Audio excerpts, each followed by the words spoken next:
Today, we are diving into one of the most influential books ever written, The 7 Habits of Highly Effective People. But here's the thing, we're not just going to list off the 7 habits. Nope, we're going deeper. We're going to uncover the powerful foundational philosophy that actually makes those habits work. This is all about the why behind the what, the real engine of personal change. All right, let's get into it. So let me ask you something. Does this sound familiar?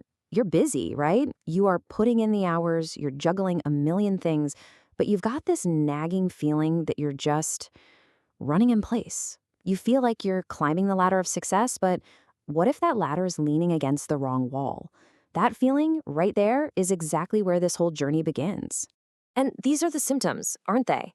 Stephen Covey saw so many people achieving what looks like success on the outside. The great career, the public recognition.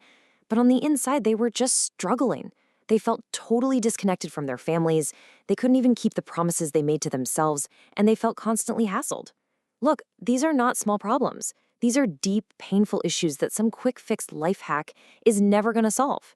It's not about a lack of effort. It's about a much deeper disconnect. So to figure out what's really going on with this disconnect, Covey points to this huge shift in how our culture defines success. And this leads him to a really critical distinction between two completely different approaches to life, what he calls the character ethic and the personality ethic. Okay, so check this out. For about the first 150 years of American history, all the literature about success was focused on the character ethic. We're talking about your core, your integrity, humility, courage, that kind of stuff. Covey calls this primary greatness. But then, after World War I, things shifted. The focus moved to the personality ethic, your public image, your communication skills, having a positive attitude. This is secondary greatness. Now, the problem is we started chasing that secondary greatness without having the foundation of the primary greatness underneath it. It's like trying to put a social Band-Aid on a deep wound. It just doesn't work. And this quote that Covey uses from Ralph Waldo Emerson just nails it, doesn't it? If your character deep down is flawed, if you're insincere, it doesn't matter how charming you are or how polished your techniques are. People can sense it. In the long run, who you are speaks so much louder than anything you could ever say or do. Okay, so if the root of the problem is way deeper than just our surface-level behavior, where is it? Well, Covey says it's in our paradigms, the very lens through which we see the entire world. So think of a paradigm like this. It's a map. Now, a map isn't the actual city, right? It's just a representation of it. So imagine you're trying to find your way around Chicago, but somebody gave you a map of Detroit. You could work on your behavior, you could run faster, you could work on your attitude, you could be super positive about being lost, but none of it is going to help you because you have the wrong map. The fundamental problem isn't your effort, it's your perception, it's your map. All right, let's try a little experiment. Take a good look at this image. What do you see? Some of you are probably seeing a young woman, maybe looking away.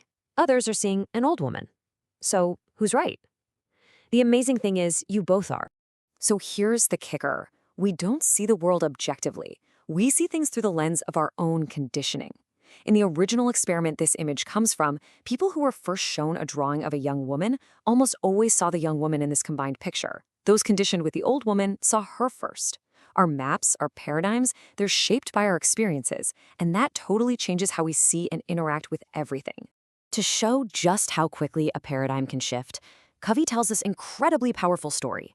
He's on a subway in New York one quiet Sunday morning. Everything's peaceful. Then a man and his children get on, and the kids are just completely out of control, yelling, throwing things, bothering everyone. The whole atmosphere of the car just changes in an instant. And the father? He just sits there, eyes closed, totally oblivious. You can feel the irritation growing in the subway car. Covey, trying to be patient and understanding, finally leans over and says, "Sir, your children are really disturbing a lot of people. I wonder if you couldn't control them a little more." The man looks up, almost as if he's seeing the situation for the very first time, and he says this. Can you just imagine that feeling? In a single second, everything changes. The irritation just vanishes, and it's replaced by this sudden wave of compassion and understanding. Covey's whole paradigm shifted. He didn't have to work on his attitude. Seeing things differently made him feel and behave differently spontaneously. That is the power of a paradigm shift. So, if our maps, our paradigms can be so flawed, what are we supposed to navigate by? Covey's answer is simple but so profound. We have to align our maps with the territory of unchanging principles. Now, principles aren't the same as values. A gang of criminals can share values. Principles are the territory itself. They're self-evident, natural laws like fairness, integrity, honesty, human dignity. Covey compares them to lighthouses. They don't move. They're just there. You can't break them. You can only break yourself against them. And to really drive this point home, he tells another incredible story. Picture this, a massive battleship at sea, moving through a heavy fog. The lookout on the bridge spots a light dead ahead, and they're on a collision course. So the captain, operating from his paradigm of power and importance, gets on the radio and sends this command. A reply comes right back, calm and steady. It suggests that the battleship is the one that needs to move. You can just imagine the captain's reaction, right? Now he's furious. He gets back on the radio and pulls rank, basically sending a threat. His map, his paradigm, is all about his own power and authority. But objective reality doesn't really care about the captain's ego or his rank. The final message that comes back is simple, unmoving, and unshakable. And you know what happened? They changed course. This story just perfectly illustrates it. Reality, the territory of principles, is what's ultimately in charge. We can either align our personal maps with it, or we're going to crash against it. So all of this, the character ethic, our paradigms, these unshakable principles, it all brings us to the core philosophy of the entire book. If we want real, lasting change, where do we possibly start? Covey's answer is the inside-out approach. The logic here is so clear and so powerful. You don't start by trying to fix your relationships or your job with new techniques. You start inside. You work on your character. You take a hard look at your paradigms, and you align them with correct principles. These are what he calls the private victories.